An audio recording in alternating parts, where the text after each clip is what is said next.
Hey everybody, welcome back to my channel. Welcome to the video I rank every episode, season 5 of Are You Afraid of the Dark? If you're new to my channel, hi, my name is Scott. I do reactions here on YouTube, and I've done a reaction to every episode so far of Are You Afraid of the Dark? And starting with season 6 shortly. And at the end of every season, I take a look and rank every episode from my worst to the best, in my opinion. I say it every time, but it's just my opinion. If you don't agree with me, that's absolutely fine. I actually enjoy reading everybody's different rankings, but leave some comments down below in this video. Let me know either your ranking or your favourite episodes, your least favourite episodes, but just be nice to me and other people in the comments. We've all got different opinions, and that's all good. Everyone's opinion is valid, but just be nice to people, yeah. Subscribe to my channel if you're not already. And yeah, please take a look at the Patreon link down below to help support the channel. Okay, let's jump into the video ranking all 13 episodes of Are You Afraid of the Dark? Season 5. In last place, the episode that was my least favourite of the season, I've gone for The Tale of the Jagged Sign. This was, I guess, quite a sweet episode. A bunch of elderly people in a retirement home. There was this ghost, and it was linked to one of the old women, and they ended up getting together in the end and living the afterlife together. It's all very sweet, but it was also all very kind of boring. And the second that we saw the Jagged Sign, I kind of knew what the twist was going to be. It was clearly a bird. We'd seen a bird in the retirement home. I'm going to guess they're related. And I just think that this episode touched on things that the show has done already. It was very similar to like Frozen Ghost in the sense that there was a ghost outside the window, but even this time he wasn't going, "I'm cold," and being silly. It was just the guy going. So the ghost itself, which could have been creepy or drawn us into the story, was quite generic and quite bland. And then just the characters climb up the cliff for what felt like 3 years. And the twist, which wasn't that good. Mostly because most of us would have guessed already what that sign meant. I don't know. This episode was just missing a bit of tension, a bit of horror. And whilst it was cute and nice and that the old lady got to finally be with the guy that she loved and meet him in the afterlife, that was all very sweet. Yeah, it was just quite a slow episode of the show. And just for me, whilst I didn't hate any episode this season, there was a lot of episodes, especially towards the bottom half, that were just fine. There was a big bunch of episodes, like half the season to me was just okay, whereas there was some really high highs near the top. At the bottom, there was no like absolute flops for me, but there was a big bunch of episodes that were just fine, and this was the least fine of them. It was just a very, very slow episode. In 12th place, just missing out on the bottom slot, I've chosen The Tale of C7. This episode, I think, failed for me just because it was so similar to episodes we'd already seen. Whilst I enjoyed the spookiness of the thing coming up from the water towards the house, that was kind of what stopped it being from the bottom, was there was a couple of creepy moments out on the water. It also felt very much like it was repeating things that we've seen in The Water Demons, with something happening in the house. In this case, it was them playing music, and that one it was someone falling asleep. And then something spooky comes up from the water. We'd already seen it. We'd already seen a mysterious dream girl, literally, in a previous episode. Obviously, that was a great episode, but we'd seen this mysterious girl that appeared and that was a ghost. And whilst I liked the setting, the house by the lake was great, and the spookiness of the thing coming up from the water, the episode as a whole was just another generic ghost love story, and we'd already seen Jagged Sign in the season. I'd already seen two people get back together in the afterlife. This time I was seeing it again. It had promise with the thing coming up from the water and the fact that like the girl saw it on the lake and she disappeared out into the lake and things like that. But on the most part, it was again a nice story, like Jagged Sign. It was a nice story in terms of it was cute. They get back together and live in the afterlife together. That's all very sweet. But we've seen it before. The ghost love stories in the show can be quite repetitive, and this one was no different, and it just felt like a mishmash of previous episodes that we'd already seen. In 11th place, I've gone for The Tale of the Manaha. Now, I didn't talk about it when I did the reaction, but yes, I wasn't naive to the fact that there was some problematic representation in this episode. The fact that the bad guy was the Native American, when really he probably didn't do anything that wrong, until he was brought back to life, of course. And was defeated by a group of white men. It isn't lost on me, but I think whilst I didn't like that, I talked about it in the episode. I liked the camping aspects of it. I'm just very biased when it comes to camping stories. I do like them more than some stories because I just like that setting. For me, that's always a very good setting for a horror story. And I've talked about why I like that in previous camping episodes of shows. But I just have a bond with them from the Goosebumps episodes and particularly the Goosebumps books when I was a kid. So when there's an episode of a group of kids that go camping, something spooky happens, I'm usually pretty invested. This one didn't help that the acting was pretty bad all round. There was a lot of characters, most of which didn't have a name. Some of the acting was terrible. The guy that was the camp leader was just shouting the whole time, and he was very one note and just screaming. I actually thought the shaman guy was pretty cool. The visuals were cool. I wanted him to have more powers and to probably win because the Native Americans deserve to win. But I just felt that the episode was definitely missing a lot. And the premise of the Manaha, which never really came to fruition, it just turned out they were illusions. And then the way they defeated the shaman, by pretending they were the Manaha, you thought he would know that because he has control of them, but they were just people dressed up as in suits that they'd put together last minute. I don't know. The episode had a lot of plot holes. The ending was really silly. There was problematic representation, and the acting was terrible. But I like camping stories, and so that's why I probably rated it a little higher than some people will. I know on IMDb it's rated the lowest of the season by quite a lot, and that's probably for some of its representation. I get that. But yeah, I am just a little biased when it comes to camping stories, even though I can tell that the acting in the storyline was, troublesome. In 10th place, top 10 now, which I shouldn't say really because there's only 13 episodes, but in 10th place, I chose The Tale of the Unexpected Visitor. Now, I don't know if people are going to rate this higher. I don't really know people's opinions of this one. But for me, this one, again, was just in that camp of just, it was fine. It was okay. I liked the characters. I liked the main two guys and their relationship, how one felt like a stoner dude and one was not, and how somehow they were in a band even though they had two very different opinions of what music they wanted to do, and how they accidentally called this alien, or one of them accidentally sent this message out into space, and then, well, he did it on purpose, but he didn't realise the message was what it was, which was that they were toys, and an alien heard it, came to take them. I think what this episode lacked was a bit of, I would have preferred it a bit more horror-esque. Like the spider webs were a little silly looking. I liked them, don't get me wrong, but they were a little silly looking, and I didn't really like the brother. And I don't know, there was just something about once we kind of started to realise what was happening with the alien, that I started to like it a bit less. I think they could have done some really cool stuff with the spaceship and the aliens, but they didn't. They just put the guides in pods that were opened by playing a certain, was it D sharp, F sharp or something like that? Which again, kind of silly. I still feel like what could have made this episode better, like I said, I think at the time, in more interaction with the aliens, we see them, we think they're more of a threat in terms of they're on the ship there, keeping us locked up, they're kind of toying with us, blah, blah, blah, and they're quite threatening. But then we turn out that they're actually trying to play with us because the alien thinks that we're toys. I think that could have worked better than just, we never really see the alien until the other alien shows up to take them all back.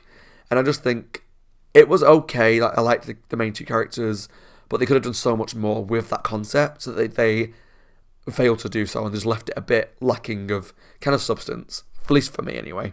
In 9th place, the one that I think I liked more than some people was The Tale of Prisoners Past.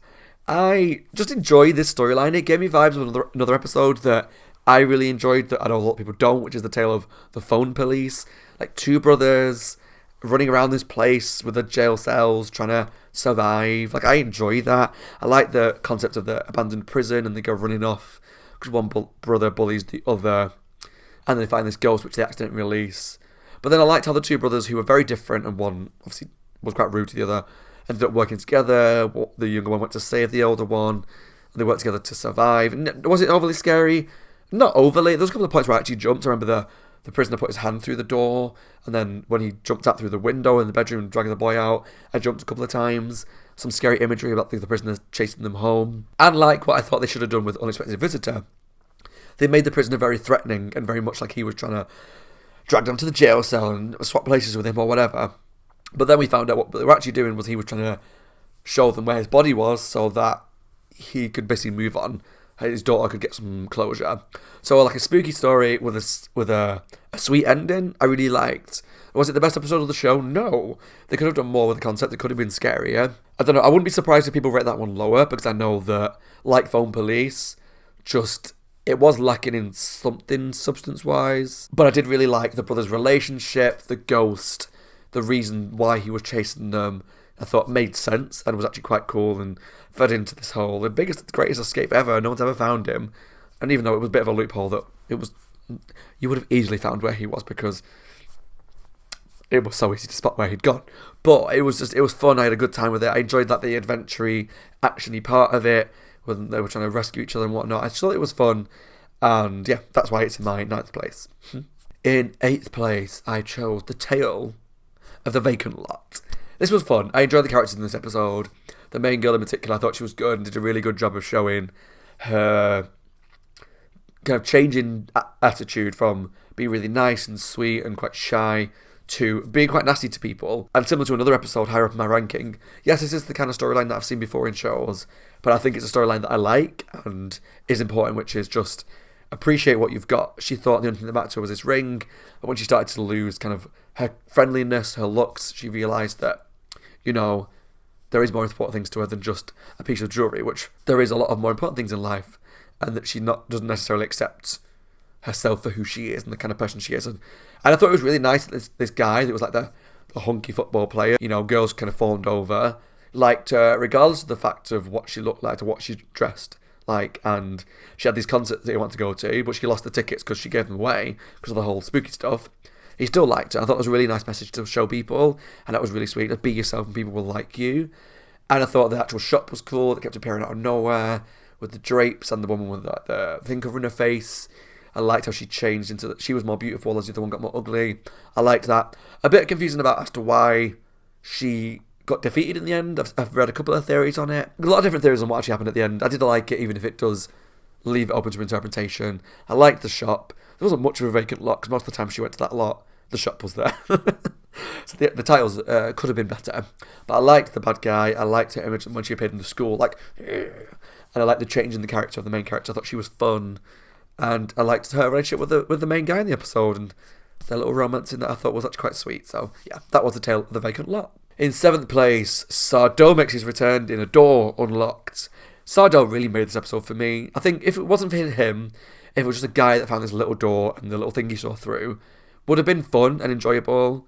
But I enjoyed it so much more because of Sardou. I really like Sardou. I think he makes and breaks an episode. He's just... I said it in the episode, he makes an episode really comfortable for me. So you know what he's going to say. You know the lines he's going to spout about the vomit and the price and he's losing on the deal and all that. And you know he's going to try and sell you something that he thinks doesn't work, but actually does. You know, that's who he is. But I did really enjoy it. He was really fun. And the fact that he sold this door, which again he thought was just a door, but it showed the vision of the future. When you ask it a question, it shows you your future that you ask it. And the boy wanted to see the girls take to the prom, and we saw her, and there was smoke, then there was a burning building, and long story short, he had to find a way to save her life. She started at the school as a new student. He was very creepy towards her. That was my major red flags, because he kept asking her about fire because of what he'd seen through the door. But I thought he was really fun, and it was quite over the top at times, like when he ran across the table and threw the water to stop the little flame, and actually doused her in water. I thought the episode was really silly, but fun, and I liked the tension of she's in a burning building, how she's going to get out, and the kind of weird dimensional things where you open the little door and appear through in a big door on the other side, and it turns out there was another door which linked to it, which was a way to get out, and that was really cool, and left it again open to interpretation at the end when Sardou revealed there was 3 doors. What's the third door? There's an indoor and outdoor. What's the third one? And I kind of like that they don't answer it, so you can probably come up with a lot of theories. Sardou's really great. I really like him a lot. I don't know if he's in season 6 and 7. Don't spoil it for me. We'll see if he makes a reappearance. But yeah, Door Unlocked was a lot of fun with a silly concept that they made quite fun with a lot of comedy throughout. And yeah, that guy, the main character, was really creepy towards that girl. And she was nicer to him than I would have been, because it really felt like a threat when he was kept talking about fire and about her house burning down. So yeah. In 6th place, I have chosen The Tale of the Mystical Mirror. Similar to The Tale of the Vacant Lot, this was very much people want to look beautiful and want nice clothes and to get fashion and makeup, and that's ultimately what leads to their demise. And you should just accept you are for who you are and be happy in that. It was similar sort of message in this episode. Girl starts a job at a fashion shop, wants to be one of the beauties that works there, which is still really creepy, right? And then the owner of the shop takes her in, gives her makeup, gives her new clothes, and ultimately what she's trying to do is lure girls back to her house to give them a drug, to do a spell on them, and turn them into dogs, so that she can chop the dogs' tongues out and do a spell to make herself look young and beautiful again. Now, don't get me wrong, it's not just I'm going to do a spell to take your beauty. There's a whole lot of dog murder involved as well, which is really creepy. And the whole kind of parallels from real life situations of an adult luring kids back to their house, putting something in their drink to spike them, to do something bad to them, is very problematic. And I think that's what I liked about this episode is it's kind of a message episode in that it's telling kids, don't go back to people's houses that are a lot older than you and drink things that, you've not made yourself. Just don't do it. And obviously it's shrouded in a whole spooky mystery of what she's doing to these children. And it's supernatural and not predatory in that sense. But I think it was fun. I enjoyed the bad woman. I enjoyed her performance. I thought she was really good. I liked the scene in the woods with the Watcher's Woods-esque scenario where there's a campfire in the cages and she's in the big cloak with a knife and she's going to kill all these dogs. And it's brutal, the fact that she's a woman who's clearly killed lots and lots of dogs over the years because she chops their tongues out.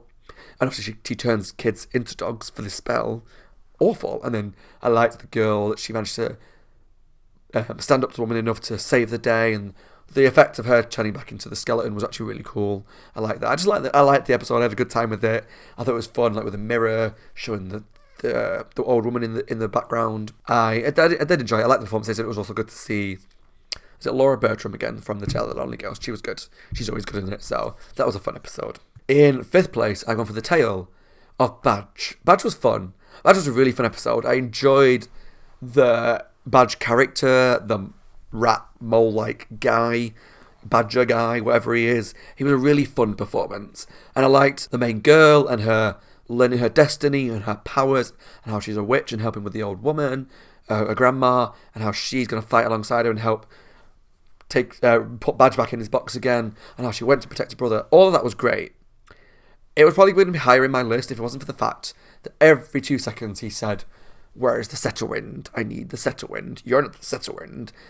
That phrase wound me up so much that I just couldn't enjoy this episode as much as I wanted to, because it was just the same phrase repeated. I'd love to know, somewhere online there's got to be a count of how many times the word Settlewind was used, because it was used a lot. For an episode that's 20 minutes long, 25 minutes long, including a couple of minutes here and there on each side for credits, opening titles, and Midnight Society scenes, say 20 minutes for the episode-ish, it was just Settlewind, Settlewind, Settlewind, Settlewind, Settlewind.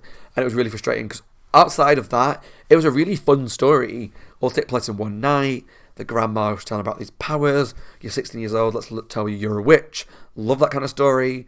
Her learning her powers and standing up to the bad guy was great, and he was awesome. The bad character was great. The physical design of him, the prosthetics and whatnot, fantastic. Absolutely loved it. This season has some really great monster designs. Badge was one of them. And I think that he was really cool and just let down a little bit by the script. If you didn't say the word Settlewind 3,000 times, I think it would have been maybe a couple of places higher on the list. Maybe. I'm not sure. But I had a really good time with Badge. Badge was just a fun episode that I wasn't looking forward to. I don't remember liking it as a kid. But as an adult, I took a lot of enjoyment from it. And I just wish that she would have figured out a lot earlier that Badge and the music notes in the box, what you had to play. Because I spotted that straight away. B-A-D-G-E. Play the notes, put the guy back in the box. But she realised eventually, and I'm excited for her to learn her more powers. We found out she can eventually wipe people's memories, which was cool. So she's going to be a cool little witch, and I really enjoyed the story of Badge. In 4th place, an episode I think a lot of people might have had near the top, and so I apologise. So I'm a bit nervous to say that this is not in my top 3. I think a lot of people will have had that, but for me it's The Tale of Station 109.1. Ryan Gosling, awesome. He makes this episode the best. Amazing. So I love Ryan Gosling for a lot of reasons now, because now he's a hunky man. But he's a great actor. And if he's a kid on this and in Goosebumps, you can just tell that he's a good little actor. And he's really fun. He's got a little smarmy look on his face. And I just thought Ryan Gosling made this episode really fun. And the main guy who lives in a coffin at home and has this dark bedroom, great. And the actual storyline itself was really fun. There's a radio station where if you die but you don't move on quick enough, it will lead you to where you need to go to. And you go to this place, there's like an office, like a tax office or something, where you wait in line to find out where you're going to go, heaven or hell, up or down, blah, blah, blah, blah. All really interesting. The actual storyline was incredible. And I feel like maybe I was a bit harsh on it when I watched the episode and my review at the end of it. I did really, really enjoy it. But, as I mentioned in that review at the end of the episode, the reason this is not my top 3, or near the top of my list, is purely because of Gilbert Gottfried. Look, I'm a British person. I know who the guy is. I've not grown up with watching him in a lot of shows. I don't have the love for him that I know a lot of Americans might do. but I found him really irritating.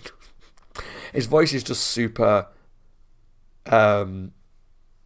grating to me for the fact that he was shouting so often and so much at this kid when there was no need to be shouting. A little bit here and there I wouldn't have minded, but then if he spoke a bit more, like when we saw him do the radio station announcement, he had a really soft, smooth voice, and it was really cool.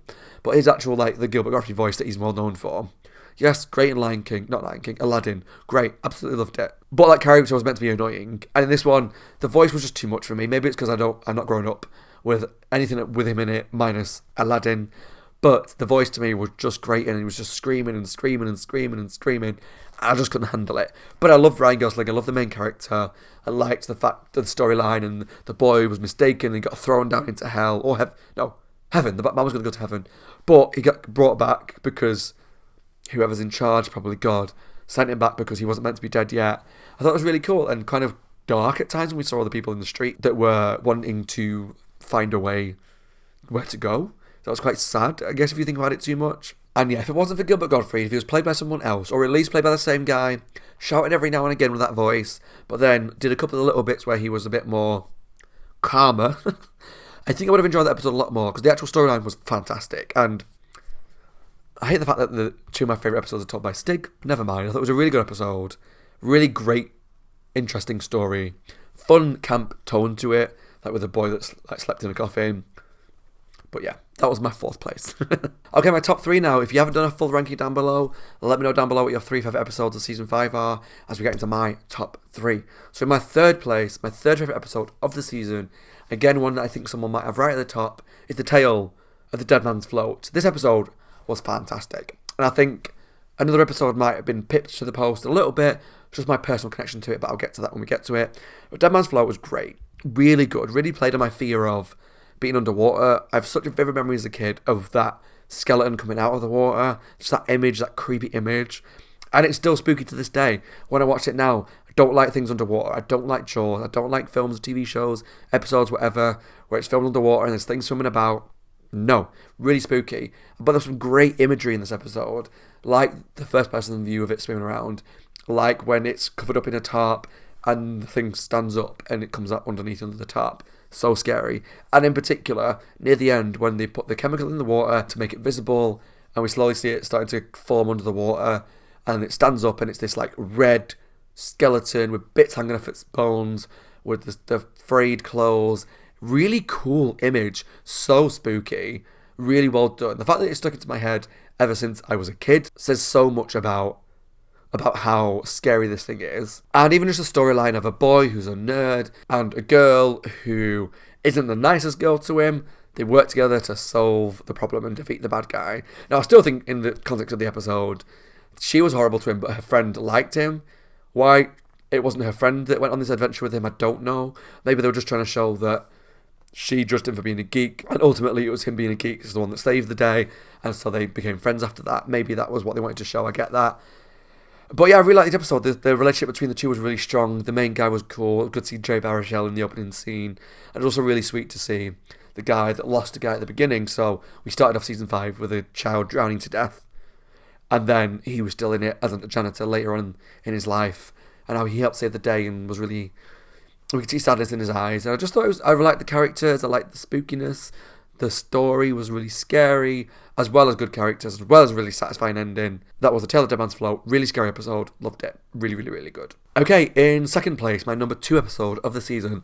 One that I do think people may have lower down than me, but I have a personal connection to this episode, and that is The Tale of the Chameleons. So if you're keeping track, you already know what my favourite episode of the season is.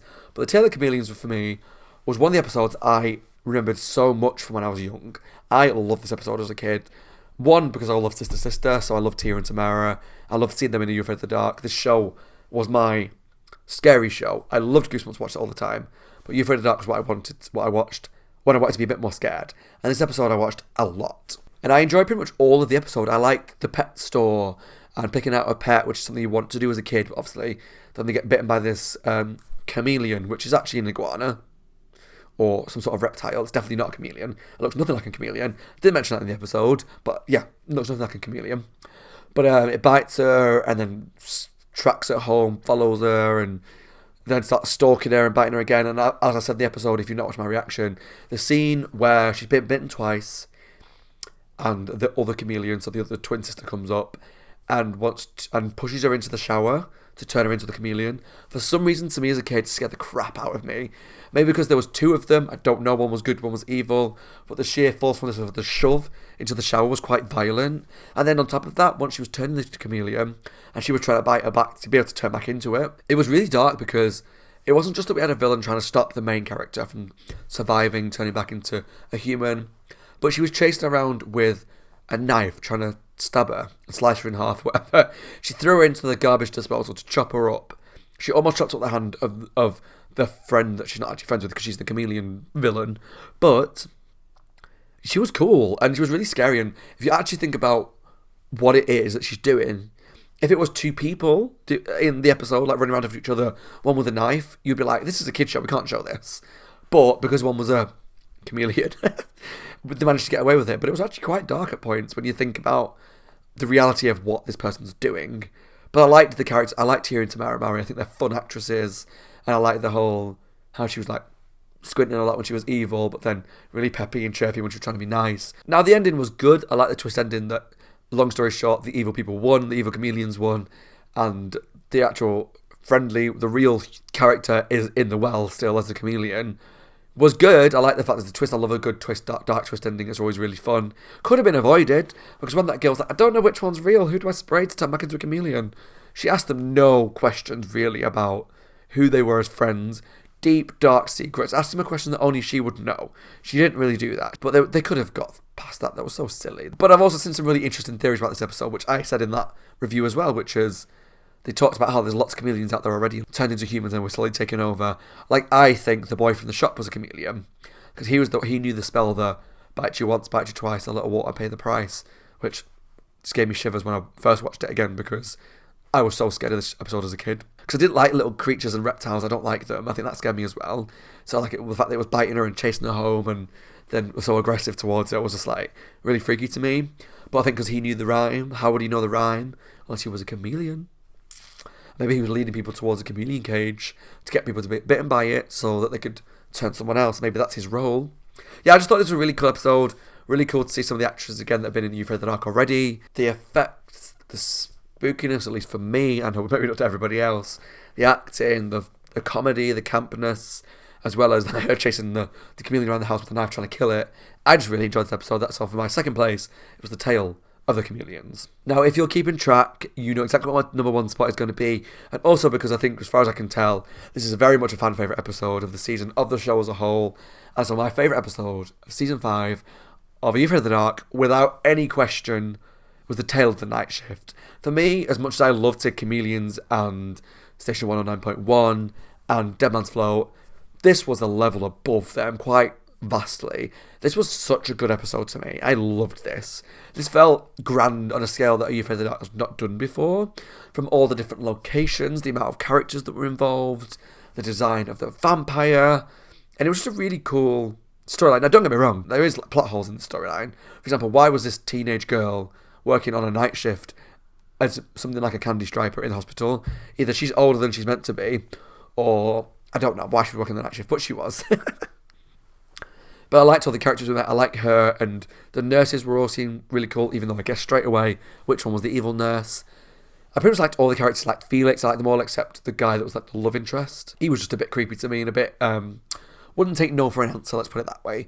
But the episode was great. They had so many different locations in this hospital, from the corridors to wards to stock rooms to the boiler room to the roof. I really enjoyed it. I liked the fact that this vampire was stalking the hallways at night. It was a very short space of time in terms of the episode took place over the course of a few hours. The vampire got delivered to the hospital, came into the hospital and just started taking people out. Attacked Felix, it attacked this nurse, it attacked this nurse, it attacked this janitor. It got them one by one very quickly. And then we had the whole subplot as well where Felix was turned into a vampire because the vampire was just draining a bit of them to get control, but drained a bit too much of Felix. He was struggling to turn into a vampire. He was wrestling with his emotions because he was really friendly with the main character, I think she was called Amanda, who I really liked. Her performance was brilliant. She was a really good actress, and I thought she was really fun in this episode, and I liked her relationship with Felix. And what I thought should have happened really is that her romance should have been with Felix rather than with this creepy dude, but never mind. He was quite funny though, the other guy, even if he was a bit creepy at points. But the vampire was so good. His design was awesome. The green with the long grey hair, the big jacket. I really liked his performance. I wanted to see more of him because he was just so good. The transformation from girl to vampire was a really well done transformation shot. That was a really good job for the age that it was done. The vampire jumping out from behind the corridors and stalking people, I thought was really tense and scary at points, and maybe jump a couple of times. And even in the scene on the roof with the big aerial shot and then the vampire holding this teenage girl over the edge of a roof ready to drop her. So cool. But then he brought her back, and then they broke the coffin, and then they threw the coffin into the incinerator. The vampire burst into flames and then fell off the roof, and we saw it falling down on the side of a building. So it just felt like this episode went harder than a lot of episodes of Are You Afraid of the Dark do, with characters, with creature design, although the season had Dead Man's Flow and also Badge, which was some cool creature designs, but the vampire was great design, and the amount of sets that they had, which looked like they were filmed in an actual hospital, or at least an abandoned wing in hospital, at least parts of it anyway. That was really cool. It clearly wasn't just a set that they built. And the chase scenes around the hospital, this was such a tense episode with some good jump scares, some great creatures. Like I said, the vampire was awesome, and I liked Felix as well, trying to wrestle with his emotions for his friend. And the characters were all mostly pretty good, and just it felt like a good horror story. Kids in hospital, the staff are getting picked off, and the patients are getting picked off one by one, turning into vampires. They're getting outnumbered, they're getting cornered. They have to defeat the master vampire, who's there as well. And this was so good. Really, really cool episode. Fun episode, great characters. I don't want to keep repeating myself, although I think I already am doing. But I think Tell the Night Shift was easily the best episode of You Afraid of the Dark, Season 5. And I didn't do it for Season 4 because I forgot when I did the recording. But what I'm going to do at the end of the whole 7 seasons of the original run is go through each member of the Midnight Society and do like my favourite story, my least favourite story, probably like my favourite Sardar story, my favourite Pink story. I'll probably take some suggestions from you on other things to rank as well. But in terms of this season, I think I've got to say my favourite storyteller is probably going to be Stig. Probably told my best stories because 2 of the stories were in my top 4. And that pains me because he was my least favourite character of the season by a long shot. He was my least favourite member of the Midnight Society for the whole 5 seasons. And he told 2 of my best stories of the season. Which is frustrating because like Betty Ann's always going to be my favourite character. I love her to death. But like she told my second place episode, Chameleons. But then Mystical Mirrors was like middle. And then my other favourite episode, which was Night Shift by Sam. Top tier, love it, absolute great story. But then she told C7, which was like second to bottom. So overall, looking at averages, I would say Stig was probably like my favourite storyteller of the season. My least favourite probably would be Kiki overall, because she's got no episodes for me that were right near the top. Jagged Sign, Unexpected Visitor, and I think even Vacant Lot were all in the bottom half of my season. So probably least favourite storyteller Kiki of the season, and favourite unfortunately, because I can't stand the character, but luckily we don't have to see him again, was Stig. But yeah, I'm excited now to jump into Season 6 and see what Season 6 brings. A whole new Midnight Society, a whole new bunch of stories, and because I only have like 1 or 2 memories of any of the episodes, I'm really excited to see how they maybe update the show a little bit, because I know it was a few years later. Maybe there's new technology to talk about in some of the stories, and just to see what changes are in the Midnight Society and if I like them as much as I like the originals. I don't think I will do, just because I love the originals so much. They're the ones that I have my heart with my childhood. But I'm excited to jump into Season 6 and see what that brings. As always, my name is Scott. I hope you guys enjoyed the video. Leave some comments down below. Let me know your ranking of Season 5, or at least your favourite and least favourite episodes of the season. But as always, please be respectful to myself and to everyone else in the comments if they don't agree with your opinion. That's absolutely fine. Thanks for watching. Take care. I'll see you all very soon for the first episode of Season 6 of Are You Afraid of the Dark. Bye guys. Take care and stay safe.